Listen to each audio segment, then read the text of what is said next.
Bonjour les parents! Je me suis rendu compte après notre rencontre que j'ai complètement passé par-dessus le point où je devais vous parler du cartable maison et du plan de travail. Donc, j'ai décidé de vous faire une petite vidéo pour vous montrer le tout et qu'en même temps, vous pourrez regarder à nouveau si jamais vous en sentez le besoin. Donc, je vous montre ça. Le cartable maison, au départ, il y a une table des matières sur la page couverture. Donc, vous allez retrouver toutes les sections et le contenu des pochettes qui est dans l'ordre. Donc, les deux pochettes plastiques sont au début, les sections au milieu et les pochettes velcro à la fin. Donc, dans les pochettes plastiques, pour commencer, la première, c'est le plan de travail. Donc, le carton, il est là à la fois pour identifier la pochette, mais aussi pour faciliter la manipulation des feuilles. Donc, le plan de travail se trouve au verso. La deuxième pochette plastique, pour l'instant, il n'y a rien dedans. Ça va être les codes numériques, les codes d'accès pour le contenu numérique. Ça ne devrait pas tarder. Ils vont être bientôt dedans. Maintenant, les sections.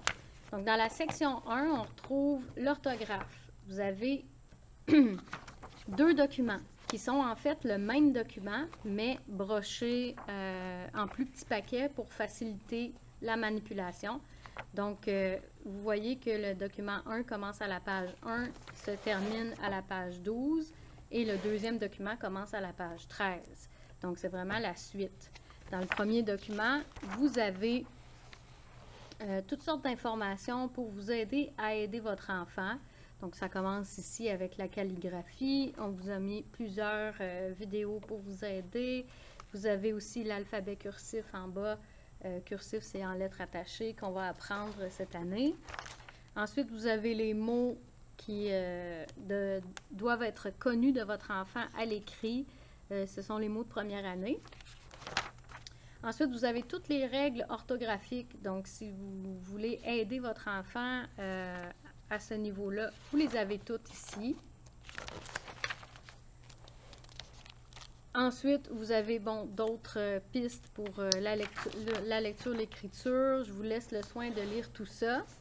Le deuxième document, qui est en fait la suite, contiennent les blocs à apprendre.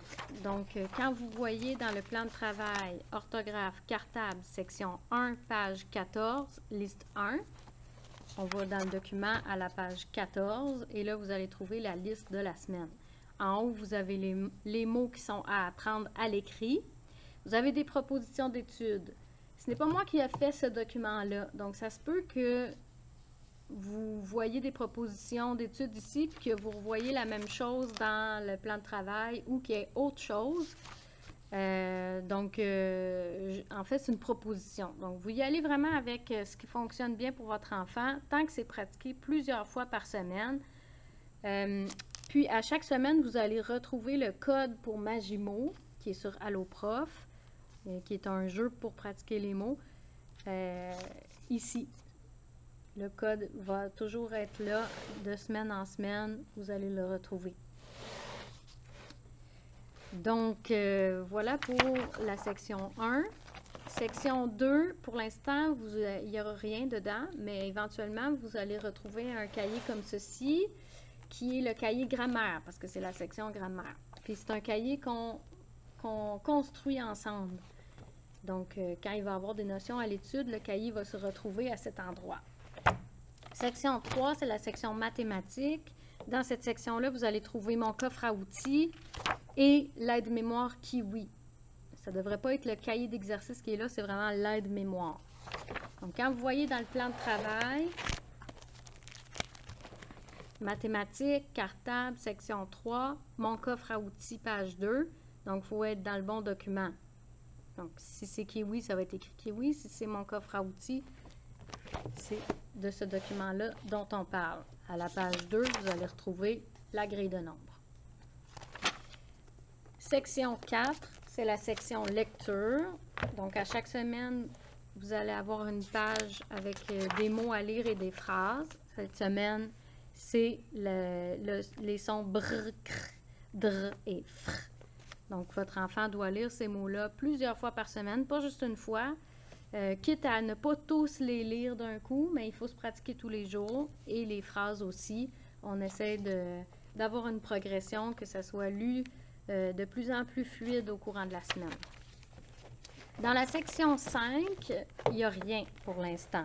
Peut-être qu'au courant de l'année, il y aura quelque chose d'autre. Si c'est le cas, je vais l'ajouter ici, dans la section 5. Vous voyez que pour l'instant, il n'y a rien. Donc, s'il y a quelque chose qui s'ajoute, ça va être écrit ici, c'est quoi. Ensuite, à la fin, vous avez les 2 pochettes velcro.